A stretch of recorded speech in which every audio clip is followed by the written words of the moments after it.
The massive halls of the Galactic Council had never been so quiet. Representatives from over 200 species sat in their floating seats, each one shaped to fit their unique biology. The air hummed with translation devices working overtime as whispers spread through the chamber like wildfire. At the center of it all stood Queen Zara of the Valkon Empire. Her tall, elegant form commanded attention even among the most powerful beings in the galaxy. Her silver skin gleamed under the chamber's lights, and her forearms moved gracefully as she spoke. Behind her, holographic displays showed images of a young human male. "I claim the right of royal mentorship," Queen Zara announced, her voice carrying clearly through every translation device. "This human child will come under my direct guidance." Ambassador Ross, the human representative, shot to his feet so quickly, his chair nearly tipped over. His face had gone pale and sweat beaded on his forehead. "Your Majesty, with all respect, this is highly unusual. Alex Chen is just a boy. He's only 16 years old." Queen Zara turned her piercing blue eyes toward the human delegation. "Age is irrelevant when discussing potential. This young human has achieved something unprecedented." The holographic display shifted, showing test results from the Interspecies Academy. Numbers and graphs filled the air around them. Every representative leaned forward to get a better look. What they saw made many of them gasp in disbelief. Perfect scores, in every single category. Combat simulation, 100% success rate. Strategic planning, unmatched efficiency. Technological adaptation, beyond measurement scales. Physical conditioning, top 5% across all species. Mental flexibility, off the charts. "In 3,000 years of Academy testing," Queen Zara continued, "no being has ever achieved perfect marks in all categories. Most species excel in one or two areas based on their evolution. Humans were expected to be average at best." A representative from the Kronar Federation, a massive creature covered in scales, spoke up. "These results must be incorrect. Humans are a young species. They lack the genetic advantages we have developed over millions of years." Queen Zara smiled, an expression that made several representatives shift uncomfortably in their seats. "That is exactly why this human interests me. He has no genetic memories to guide him, no inherited knowledge passed down through countless generations. Everything he accomplished, he learned and adapted to within weeks of first contact with our technologies." Ambassador Ross tried again. "Your Majesty, surely there are procedures to follow. The boy has family, responsibilities on Earth. He's still in school, for crying out loud." "The right of royal mentorship supersedes all other considerations," spoke Chancellor Vex, the Council's legal advisor. His mechanical voice echoed through the chamber. "Galactic law is clear on this matter. If a reigning monarch claims mentorship rights over any individual showing exceptional potential, that claim cannot be denied." The human delegation huddled together, speaking in urgent whispers. Ambassador Ross looked like he might be sick. His assistant, a young woman named Dr. Kim, frantically scrolled through legal documents on her tablet, searching for any loophole. Meanwhile, on a small viewing screen tucked away in the corner of the chamber, Alex Chen watched the proceedings from Earth. He sat in a simple classroom at the Academy's Earth campus, surrounded by his fellow human cadets. All of them stared at the screen in stunned silence. Alex himself appeared calm, though his hands gripped the edge of his desk tightly. He had short black hair and dark eyes that seemed older than his 16 years. When he spoke, his voice was steady despite the impossible situation unfolding around him. "I accept," he said simply.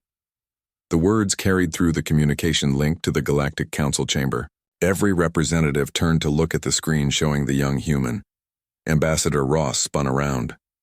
"Alex, you don't understand what you're agreeing to. The Valkon Empire is over 3,000 light-years from Earth. Their culture, their technology, their very way of thinking is completely different from ours." Alex stood up from his seat. His classmates looked at him with a mixture of awe and concern. "Sir, with respect, isn't that exactly why I should go?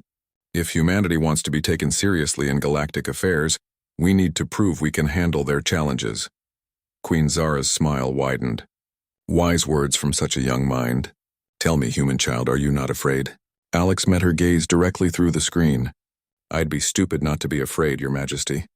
But fear has never stopped humans from doing what needs to be done. If you think I can learn from you, then I'm willing to try. A murmur of approval went through some sections of the chamber. Even species that typically looked down on humans seemed impressed by the boy's composure. "Very well," Queen Zara declared. "Young Alex Chen will accompany me to the Valcon homeworld within 1 Earth week. He will undergo training and testing according to our ancient traditions. If he succeeds, he will bring great honor to his species. If he fails—" She paused, letting the implications hang in the air.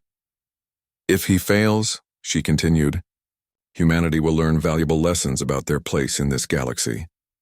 Ambassador Ross made one last desperate attempt. "Your Majesty, surely you could choose from our military leaders, our scientists, our most experienced diplomats." "Why a child?" Queen Zara turned to leave the chamber, her royal guard falling into formation around her. Just before she reached the exit, she looked back at the human delegation. "Because, Ambassador Ross, your experienced leaders think like humans who have been told what is impossible. This young one still believes anything can be achieved. That kind of thinking is exactly what I need." As the massive doors closed behind the Valcon delegation, the chamber erupted into chaos. Representatives argued, shouted, and demanded explanations. But Alex Chen, watching from millions of miles away, simply sat back down and began planning for the greatest challenge of his young life. The galaxy had noticed humanity.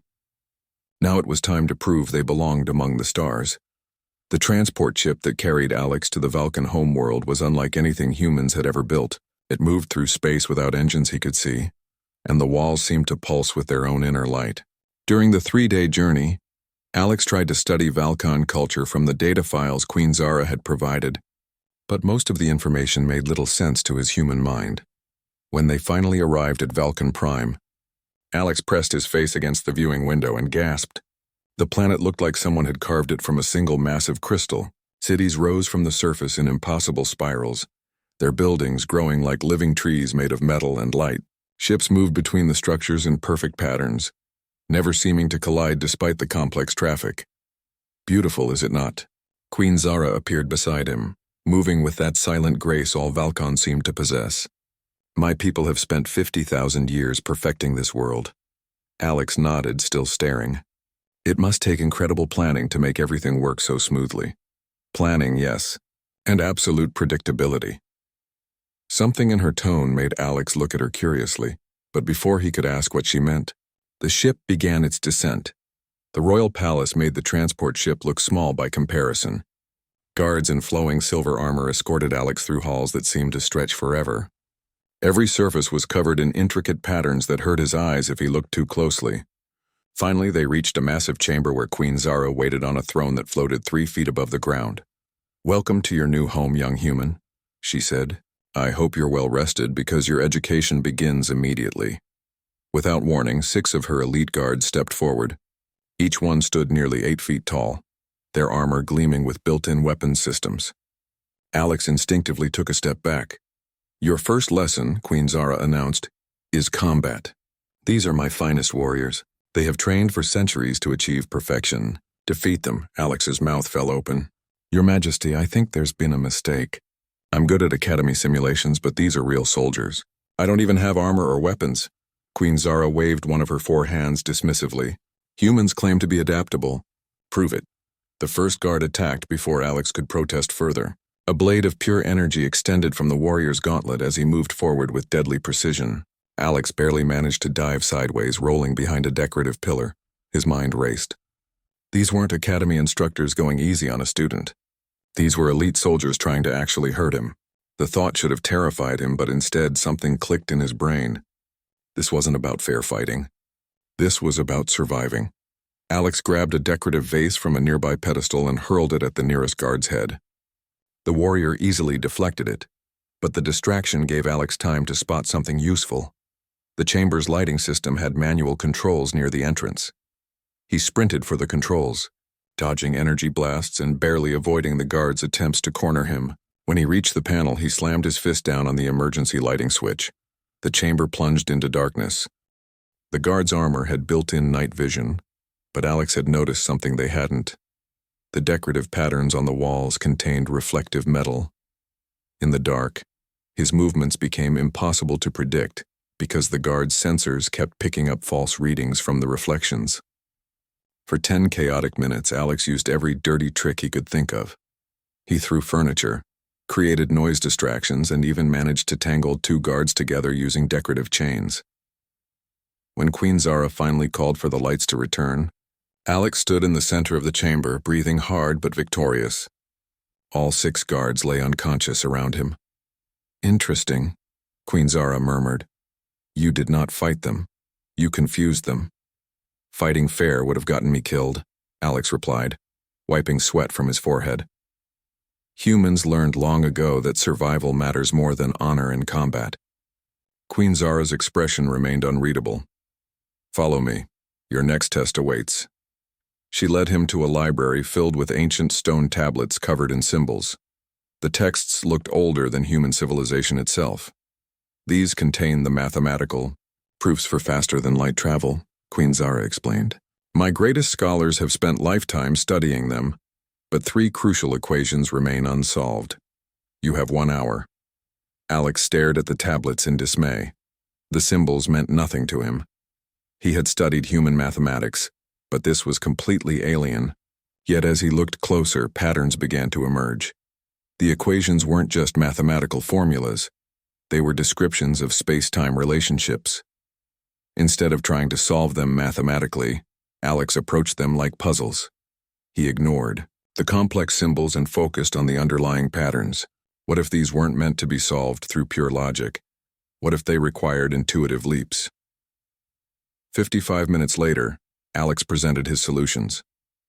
They weren't mathematically elegant, and they broke several rules of conventional physics, but they worked. Queen Zara stared at his scrawled notes with something approaching amazement. "How did you reach these conclusions?" she asked. "I stopped trying to think like a mathematician and started thinking like a human," Alex said simply. "Sometimes the shortest distance between 2 points isn't a straight line." The tests continued for days. Queen Zara presented him with broken alien technology and asked him to repair it using only human tools. She challenged him to navigate star charts using outdated information. She even made him attempt to communicate with alien species whose languages had no human equivalent. Each time, Alex approached the problems differently than any alien would. Where they relied on established knowledge and proven methods, he improvised. Where they followed logical steps, he made intuitive leaps. Where they sought perfection, he accepted solutions that were good enough to work. After a week of constant testing, Alex finally asked the question that had been bothering him since his arrival. "Your Majesty, why are you doing this? What are you really trying to teach me?" Queen Zara studied him for a long moment. Then she spoke words that would change everything Alex thought he knew about humanity's place in the galaxy. "I am not trying to teach you anything, young human. I am trying to understand why your species terrifies every other civilization in known space." Alex felt his blood run cold. "Terrifies them? But we're the newcomers. We're the primitive ones." Queen Zara's smile was sharp as a blade. "That, young Alex, is exactly what makes you so dangerous." 3 weeks had passed since Alex arrived on Valcon Prime, and every day brought new impossible challenges. Queen Zara seemed determined to push him beyond every limit he thought he had. This morning was different, though. Instead of presenting him with another test, she led him to a restricted section of the palace he had never seen before. The corridors here were darker, and Alex noticed armed guards at every intersection. Their eyes followed him with suspicious looks as Queen Zara guided him deeper into the complex. Finally, they arrived at a massive vault door that required both handprint and retinal scanning to open. "What you are about to see," Queen Zara said, as the door slowly opened, "is classified at the highest levels of galactic security. Only 7 beings in the entire galaxy have access to this information." The room beyond was circular and filled with monitoring equipment that hummed with quiet energy. Dozens of screens showed star charts, battle simulations, and data streams that moved too fast for Alex to follow. At the center of it all sat a single chair facing the largest display. "Sit," Queen Zara commanded, gesturing toward the chair. Alex sat down and immediately felt the chair adjust to his body. Sensors extended from the armrests and began scanning him. The main display activated, showing what looked like a recorded meeting of the Galactic Council. This was filmed 6 months ago, Queen Zara explained. Watch carefully. Alex saw representatives from every major species arguing with heated voices. Their translation devices worked overtime as accusations flew back and forth. He caught fragments of their conversation. The humans cannot be controlled, declared Ambassador Vec of the Cylon Empire. They ignore our guidance and create chaos wherever they go. Their colony on Kepler 442b was supposed to fail, added General Thorne of the Kronar Federation. The planet is too harsh for any known species, yet they not only survived, but are now producing food exports. They solve problems by breaking rules we have followed for millions of years, complained Dr. Zen of the Research Alliance. Their methods make no logical sense, yet they work better than our proven techniques. Alex watched in growing amazement as speaker after speaker complained about human unpredictability. They spoke about humanity, like they were discussing a dangerous plague rather than a potential ally. I do not understand, Alex said when the recording ended. They make it sound like humanity is some kind of threat. We are just trying to find our place in the galaxy. Queen Zara moved to stand beside his chair. That is exactly what makes your species so terrifying to them. Every other civilization seeks to find their assigned place in the established order. Humans create their own place, whether it fits or not. She activated another screen that showed comparative development charts. Alex saw how every species followed similar patterns when they joined galactic society. They would study existing technologies, learn proper procedures, and slowly adapt their methods to match galactic standards. The Valkon took 300 years to integrate into galactic society, Queen Zara explained. The Kronar took 400 years. Even the quickest species needed at least 2 centuries to learn how to function properly within our systems. How long did it take humanity? Alex asked, though he suspected he already knew the answer. 3 months, Queen Zara replied. And you did not integrate. You simply began doing things your own way and forced everyone else to adapt to you. Alex thought about human colonies he had heard about. They had indeed succeeded in places where other species had failed. Human engineers had found ways to make impossible terraforming projects work by combining technologies in ways no one else had considered. Your Majesty, Alex said slowly, are you telling me that the Galactic Council sees humanity as a problem to be solved? Queen Zara's expression grew dark. Some do. There have been discussions about limiting human expansion, controlling your access to certain technologies, even isolating Earth to prevent further disruption. Alex felt anger building in his chest. They want to cage us because we think differently than they do. Yes, Queen Zara said simply. But I brought you here because I believe that difference is exactly what the galaxy needs. She activated the largest display, and Alex gasped at what he saw. Space itself seemed to be dying. Entire star systems showed as empty voids where planets and stars should have been. The destruction stretched across vast regions of space in a pattern that made his skin crawl. The Devourer fleet, Queen Zara said. For 200 years they have consumed everything in their path. 3 complete galaxies have fallen to them. Every planet stripped bare, every civilization destroyed, every star system left as empty space. Alex studied the destruction patterns. The devastation was complete and methodical. Have you tried to stop them? Every galactic military force has tried. We have thrown fleets of millions of ships at them. We have used our most advanced weapons, our best strategies, our greatest tactical minds. Queen Zara's voice carried the weight of countless defeats. Nothing works. They counter every move we make as if they can read our plans before we create them. How is that possible? Alex asked. Because every galactic species thinks the same way, Queen Zara explained. We all follow logical patterns based on millions of years of established military doctrine. We attack from predictable directions, use standard formations, and employ proven tactics. The Devourers have learned to anticipate all of it. Alex stood up and moved closer to the display. He studied the battle records, the failed strategies, the complete defeats. Every single plan had followed textbook galactic warfare principles. Every single plan had failed. Your Majesty, he said, his voice growing excited. What if the reason they can predict every move is because every move follows the same basic principles? What if they have never encountered strategies that break those principles? Queen Zara's eyes brightened with understanding. Human strategies that ignore proper military doctrine. Exactly, Alex said, his mind racing with possibilities. Humans have been at war for thousands of years on Earth, but we never had galactic military textbooks to follow. We developed tactics based on survival, creativity, and desperation. What if those chaotic human methods are exactly what the galaxy needs? Queen Zara smiled for the first time since Alex had met her. You understand now why I brought you here. The galaxy faces extinction unless we can find a way to think like humans. Alex looked at the destruction on the screens and felt the weight of responsibility settle on his shoulders. When will they reach this galaxy? Our best estimates give us 18 months, Queen Zara replied. 18 months to learn how to fight like humans instead of civilized galactic species. Alex nodded, his fear transforming into determination. Then we better get started. The war room on Valcon Prime had been designed to accommodate the greatest military minds in galactic history. Holographic displays covered every surface, showing real-time data from across 3 galaxies. For the past month, Alex had spent 16 hours a day in this room, studying everything the galactic forces knew about the Devourer fleet. The information was staggering.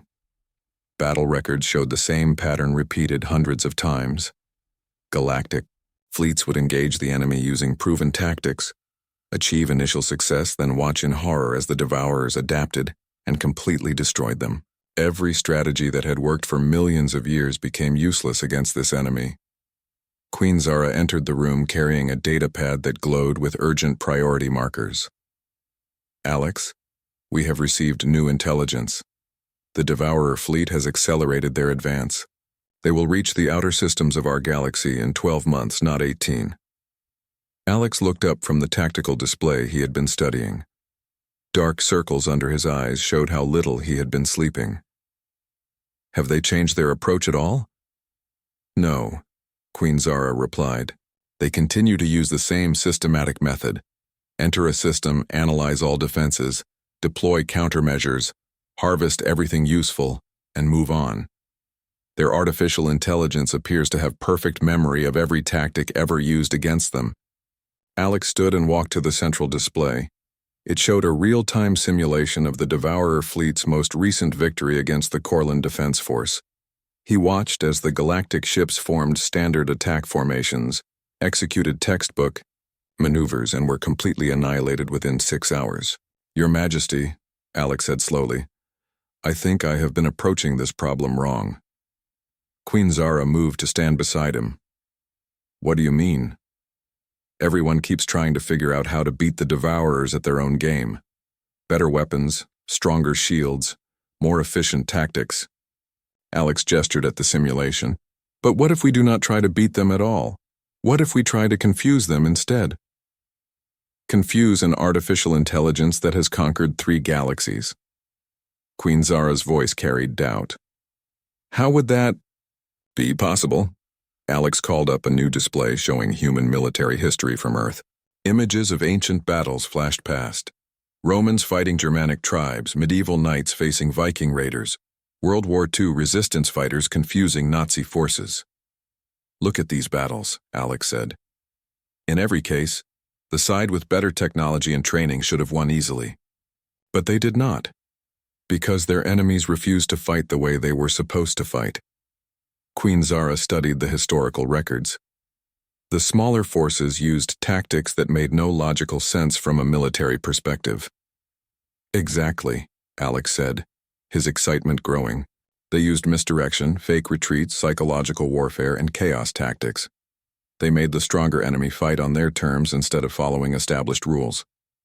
Alex activated the room's main simulation system. Your Majesty, I want to try something. Can you program the simulator to behave exactly like the Devourer fleet based on all available data? Queen Zara hesitated. Alex, our best military strategists have run thousands of simulations against that enemy profile. They have all resulted in total defeat. Trust me, Alex said. I want to try something that has never been tested before. Queen Zara programmed the simulation. The display showed a typical star system with defensive positions exactly like those the galactic forces would normally use. The simulated Devourer fleet approached with their characteristic methodical precision. "Now watch," Alex said, taking control of the defensive forces. Instead of forming standard battle lines, Alex scattered his ships randomly throughout the system. He positioned some vessels behind asteroids, others near the star itself, and several in locations that made no tactical sense whatsoever. When the Devourer fleet began their analysis phase, something strange happened. Their artificial intelligence seemed to pause, unable to classify the defensive pattern it was seeing. "They cannot identify our formation because there is no formation," Alex explained. "Their database contains every logical defensive strategy ever used, but humans sometimes do things that are not logical." The simulation continued. As the Devourers moved to attack what they assumed were the main defensive positions, Alex's ships began moving in seemingly random patterns. Some retreated when they should have advanced. Others attacked when retreat would have been logical. Several ships began broadcasting human music and poetry instead of military communications. The Devourer fleet's artificial intelligence began making calculation errors. It had been programmed to respond to logical patterns, but the human tactics created no patterns to recognize. Ships that appeared to be retreating suddenly became the main attack force. Vessels broadcasting poetry turned out to be carrying the most powerful weapons. "This is incredible," Queen Zara whispered, watching the simulation. "The Devourers are actually hesitating. Their response time is increasing." Alex nodded, his fingers flying over the control interface. "Their AI is designed to learn from previous battles, but we are not giving it anything consistent to learn from. Every move we make contradicts the last one."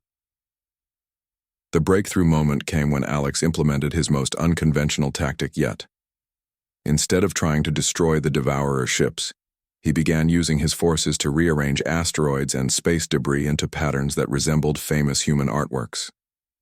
"What are you doing?" Queen Zara asked. "Creating something beautiful instead of something destructive," Alex replied. "Every other species they have faced tried to fight them. We are going to confuse them by creating art in the middle of a battle." The Devourer fleet's artificial intelligence completely stopped functioning properly. It had no programming to deal with enemy forces that prioritized creativity over military effectiveness.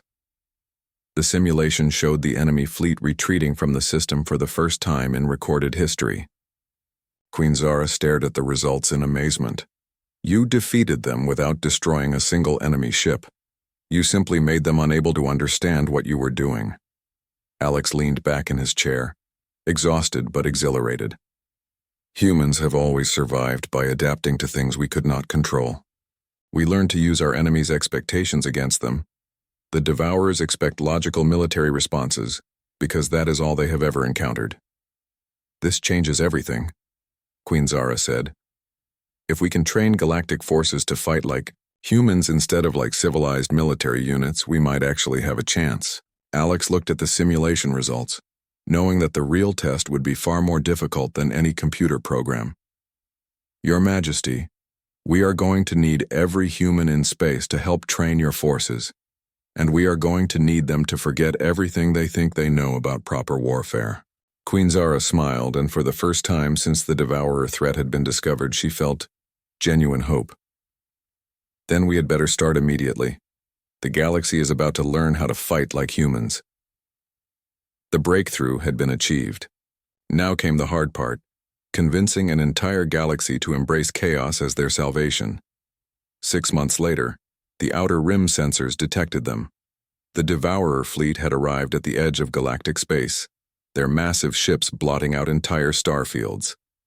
Every species in the galaxy held their breath as the enemy that had destroyed 3 entire galaxies began their methodical advance toward the core worlds. Alex stood in the command center of the largest space station ever built. The facility had been constructed specifically for this moment, bringing together technology and personnel from every galactic civilization. Around him, beings from hundreds of different species worked at control stations, all following the unconventional battle plans he had spent months developing. Queen Zara approached, her 4 arms moving nervously as she studied the tactical displays. The first contact will occur in the Zirian system in 18 hours. Are you certain your strategies will work against the real enemy? Alex looked at the massive fleet formations shown on the screens. Over 10 million ships from every corner of the galaxy had assembled under his command. Pilots who had trained for centuries in proper military doctrine were now learning to fight like humans, chaotically, unpredictably, and with complete disregard for established rules. "Your Majesty," Alex said, his voice steadier than he felt, "I am not certain of anything. That is exactly why this might work." The battle began at dawn, Galactic Standard Time. Alex watched through long-range sensors as the Devourer fleet entered. The Zirian system with their characteristic precision, their artificial intelligence immediately began analyzing the defensive positions, expecting to find the logical formations that every other galactic force had used. What they found instead was complete chaos. Human advisors had been assigned to every major fleet commander, teaching them tactics that made no sense by galactic military standards. Ships were positioned behind planets instead of in front of them. Some fleets were arranged to look like flower patterns instead of defensive lines. Others had been instructed to fly in formations that resembled human constellations. "Admiral, Chen to all forces," Alex spoke into the communication system, addressing his scattered fleet using the honorary rank the Galactic Council had given him. "Remember, we are not trying to win this battle the way they expect. We are trying to make them so confused they cannot fight effectively." The first phase of his plan involved something no military force had ever attempted, turning the battle into a performance. As the Devourer fleet moved to attack what they assumed were the primary targets, human-trained musicians aboard thousands of ships began broadcasting coordinated symphonies across all communication channels. The enemy artificial intelligence paused, unable to classify this behavior. Music served no tactical purpose that their programming could understand. While they tried to analyze this new data, Alex implemented Phase 2. "All forces, begin the dance," he commanded. Ships throughout the system began moving in patterns synchronized to the music. Massive battlecruisers performed spirals around asteroids. Fighter squadrons traced complex geometric shapes between the planets. To any logical military analysis, the movements appeared to serve no defensive purpose whatsoever. The Devourer fleet's response time began to slow. Their artificial intelligence had been designed to counter every known military tactic, but they had no programming to deal with enemies who treated warfare like an art form. "Phase 3, Alex announced. "Deploy the confusion matrix." This was his most unconventional strategy yet. Instead of trying to hide their battle plans, Alex had his forces broadcast false information openly on all frequencies. Ships announced retreat plans while actually advancing. Commanders discussed fake vulnerabilities in their defenses. Some vessels even began arguing with each other about strategy in full view of enemy sensors. The Devourer fleet's artificial intelligence tried desperately to process this flood of contradictory information. Every tactical assessment they made was immediately contradicted by new data. Their perfect efficiency began to break down as they struggled to identify real threats among the deliberate distractions. "They are slowing down," reported Commander Vale, a Kronar officer who had initially doubted human tactics. "Enemy response time has increased by 40% and continues to climb." Alex smiled grimly. "Now we implement the final phase. All forces, begin Operation Picasso." What happened next would be remembered as the most bizarre military maneuver in galactic history. Instead of engaging the enemy directly, Alex's forces began using their weapons to carve enormous sculptures in nearby asteroids. Massive battleships worked together to create art pieces visible from space. Fighter squadrons painted abstract designs using controlled plasma bursts. The Devourer fleet stopped completely. Their artificial intelligence had finally encountered something beyond their programming capability. They had analyzed every possible military response to their invasion, but they had never considered that an enemy might respond with creativity instead of violence. "All forces," Alex commanded. "Now we show them what human warfare really looks like." The artistic displays had been a distraction for the real strategy. While the enemy fleet sat motionless, trying to understand what they were seeing, Alex's ships had been maneuvering into positions that appeared random, but were actually carefully coordinated. The attack came from directions the Devourers had never seen before. Ships emerged from behind their own artistic creations. Others had been disguised as debris from their sculpture work. Some forces attacked by ramming enemy vessels with asteroids they had been pretending to carve. Most importantly, every attack was different. No two ship captains used the same approach. Some focused on disabling enemy communications. Others targeted propulsion systems. Several groups began broadcasting human comedy shows directly into Devourer computers, causing system crashes. The battle lasted 6 hours. When it ended, the Devourer fleet was retreating for the first time in their recorded history. They had not been destroyed, but they had been so thoroughly confused and disrupted that their artificial intelligence could no longer function effectively against human-style tactics.